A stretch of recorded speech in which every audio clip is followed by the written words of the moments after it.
Eles seriam mais efetivos do que o whey? Muito mais efetivos. Um scoop de aminoácido equivale mais ou menos a 3 scoops de whey.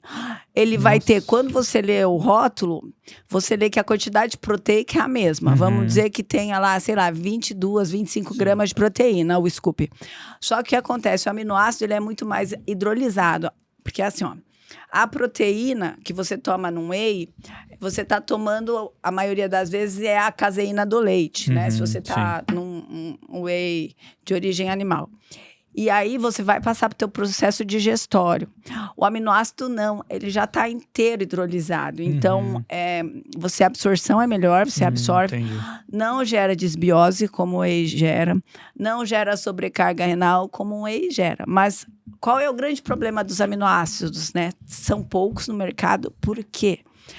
Porque existe um deles, que é a fenilalanina, que é o aminoácido que o bebê faz o teste do pezinho quando nasce, para ver se tem alergia. Ele tem um sabor extremamente ruim e amargo. Você está assistindo a um corte do Conversaria Podcast. Dê o like, dê o hype e se inscreva no nosso canal. E além disso, a gente tá com uma parceria com o Léo Knorr, que inclusive é o nosso personal. A gente tem um link na descrição que é um forms para você preencher e participar da consultoria dele. Ele vai te dar uma prescrição de treinos personalizados. Além disso, ele vai te dar sugestões de alimentos que você pode utilizar para te auxiliar nesse processo de emagrecimento. Então corre no link da descrição e preenche o forms agora mesmo. Uma perda, por exemplo, se você vai emagrecer, não existe uma perda de peso, só perda de massa gorda. Quando você perde peso, você perde tudo. Claro que a gente tem estratégias hoje para conter essa perda de massa magra, minimizar essa perda de massa magra e potencializar a perda da massa gorda. Também com o quê? Com aumento de ingestão proteica. E daí, quando a gente fala de aumento de ingestão proteica, hoje a gente tem várias estratégias. A gente tem desde a pessoa que vai querer comer frango desfiado no café da manhã, como a gente tem os suplementos hoje no mercado, né? Os aminoácidos, que são os melhores, mas que ninguém toma porque ainda é difícil a adaptação e sabor, mas são os mais eficientes e que tem menos caloria.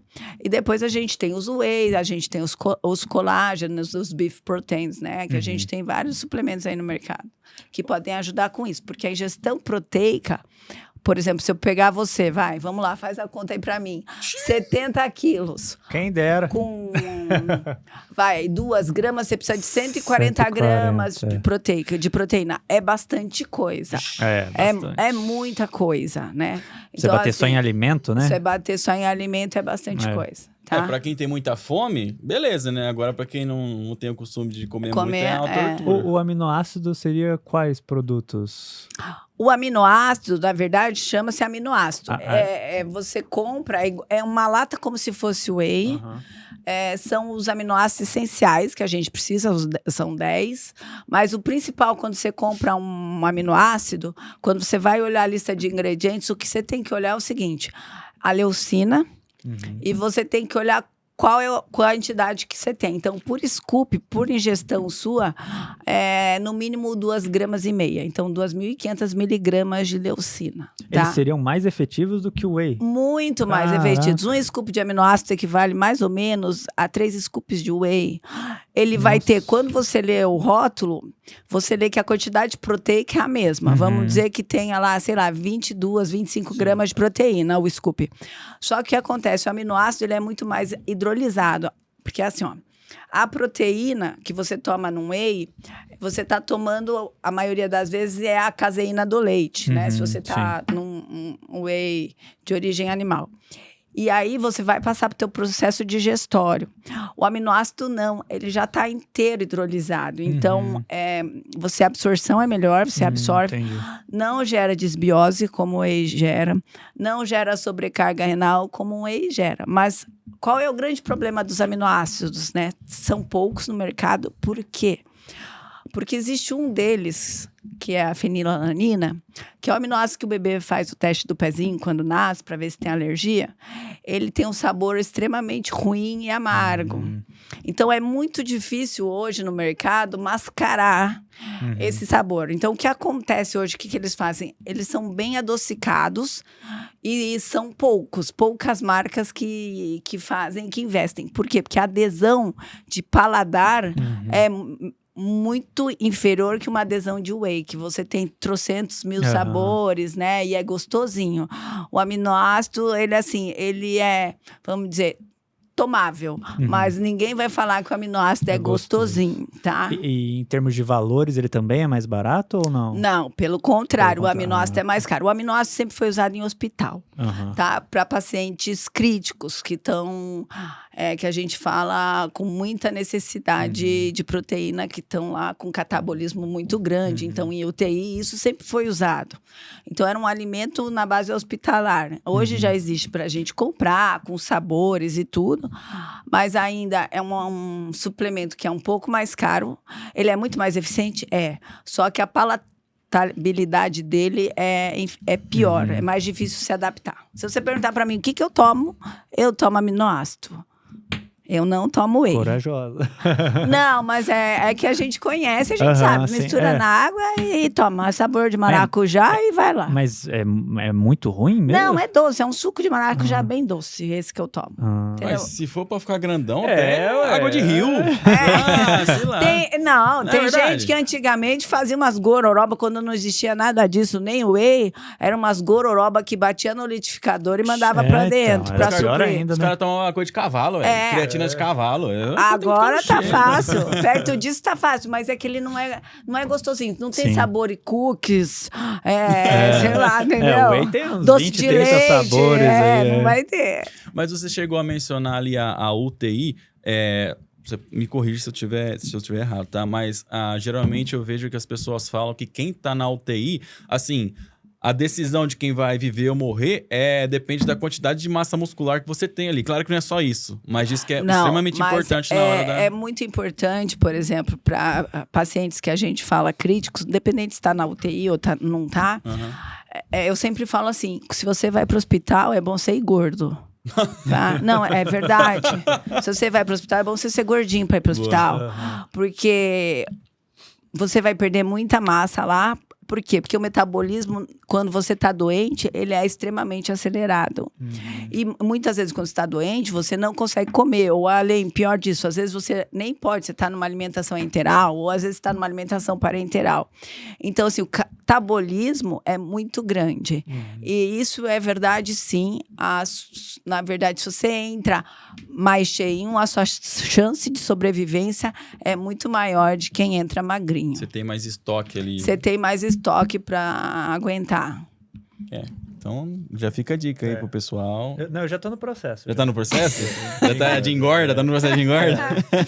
Fiz 3 anos de academia, uns 6 meses com dieta, já tá ótimo. Tá ótimo, agora, já garantiu o estoque. Agora é só... É claro que os hospitais hoje, eles têm suplementações que podem ser oferecidas, mas mesmo assim, é muito pouco pro paciente quando tá lá em estado crítico. Sim, mas falando ainda de proteína, existe aquela guerra, né? As pessoas que não comem carne animal e acabam pegando a proteína vegetal.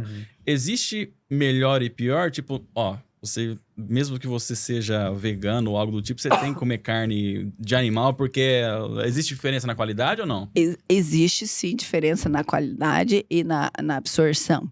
Então, por exemplo, se a gente for para os wheys, né? O whey vegano e o whey à base da proteína do leite. Quem toma whey vegano... tem que misturar. Tem que ser whey, por exemplo, de ervilha com whey de arroz. Se ele tomar só o whey de arroz ou só o de ervilha, o que acontece? Ele não chega na composição ideal dos aminoácidos essenciais.